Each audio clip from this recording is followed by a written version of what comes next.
Hello, my name is Caitlin Tamayo, and I'm going to be doing the presentation on incarceration in America. So about 2.3 million Americans are incarcerated. That's about 665 per 100,000 Americans. We have 5% of the world's population, yet 25% of that is prisoners. We have the largest incarceration rate in the world and have more total prisoners in the world. It's a lot. In this speech, I'm just going to be proposing that the United States, in all states, create a policy to reduce harsh sentencing.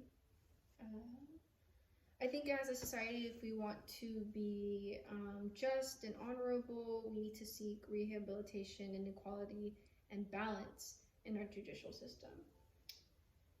So a little preview, I'm just going to try to persuade you that action needs to be taken if we as a society want to move past ridiculing people of color in inhumane and unjust laws such as sentencing.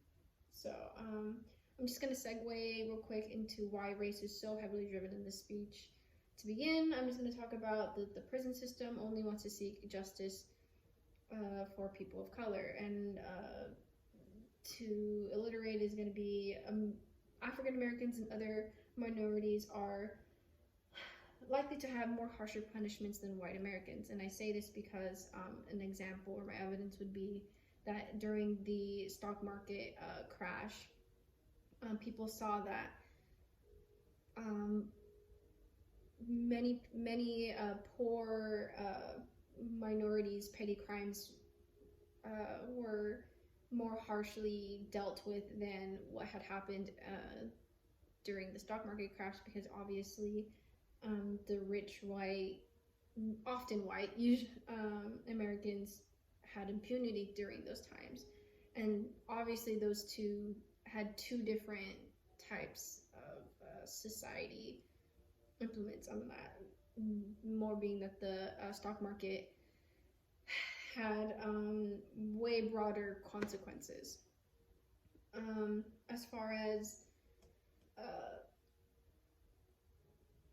that goes, Alec Kay, the civil rights law lawyer in Civil Cruelty, The Complicity of Lawyers in the Crim, talked about how as of 2013, federal prosecutors have not charged a single high banker for conduct that contributed to the 2008 global economic meltdown. Bank employees committed crimes such as lying to investigators and policymakers, portraying junk assets as viable assets, rate rigging, submitting false documents, and mortgage fraud, and violating international sanctums.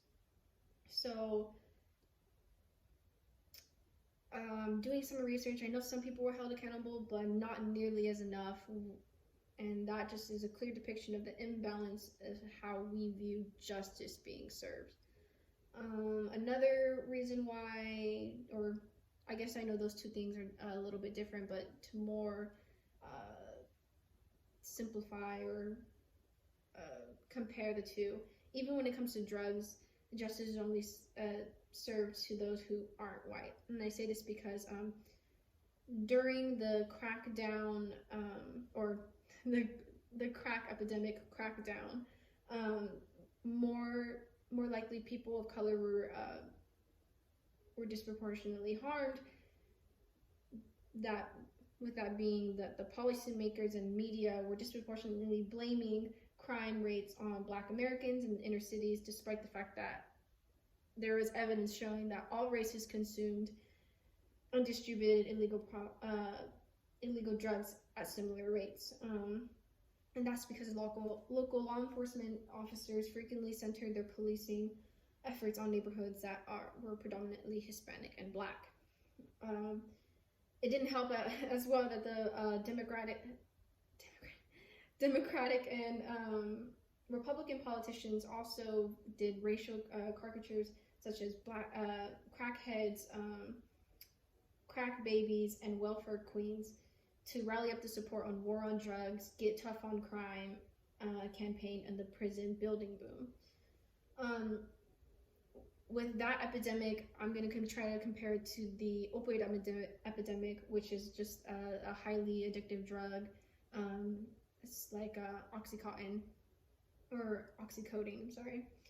That frequently that have swamped some rural parts of the United States for the past 2 decades, and obviously that was the consequence of aggressive marketing and distribution tactics, to which addicts who can't get their hands on these prescribed painkillers usually turn to other substances like fentanyl and heroin. This deadly amount of prescription usually kill about 70% of Americans that have died between over drug overdoses in 2018. Because of the severity of this specific opioid epidemic, many policymakers, including the tough on crime makers that did the exact same laws on the crack cocaine epidemic, have shifted their focus to rehabilitation and drug treatment rather than jail. Many have compared the politicians and the media to media's relative empathy for the opioid epidemic victims with what they think was unwarranted villainization and prosecution of Black crack users in 1980s and 1990s. I think the one thing I wanted to give a takeaway of this is that we saw that communities in the 1980s and the 1990s were suffering with addiction, and what did we do? We prosecuted them, villainized them, and made them a target, versus what we are doing now, which are predominantly white communities that are suffering from addiction. And what do? We want to rehabilitate and just help them, I guess. So that there is just another imbalance that we see. I'm gonna just skip some stuff.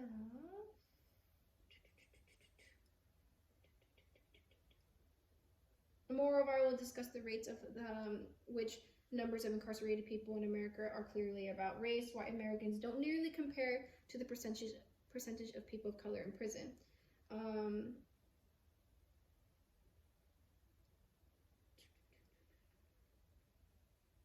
I just want to take the research from the Pew Research Center database of the general makeup of the racial population versus the racial population in the prison population. Very confusing. So in the racial generic population, about 64% is white, 12% of Black, and 60% Hispanic. Looking into the prison population, 30% of the prison population is white versus what is the Black prison population, which is 33%. This is the disparities and the differences that we see. Let's skip that. So more importantly, I think the policy that I want to do is that the United States needs to create more policies that reduce mandatory sentencing and work on reducing sentencing for all. And I say this because many of these policies help and are viewed.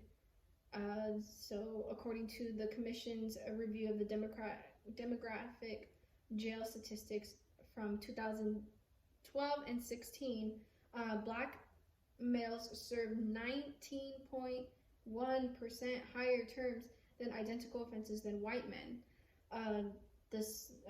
According to the Sentencing Project, Black males are nearly 6 times as likely to be jailed as white men, and Hispanic men 2.3 times as likely. And that there is just another disparity as far as that goes. I'm sorry.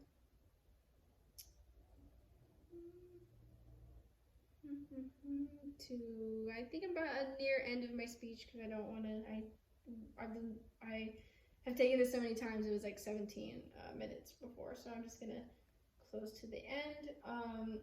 In this speech, I have discussed the disparities of that which the POC have been tried for their crimes.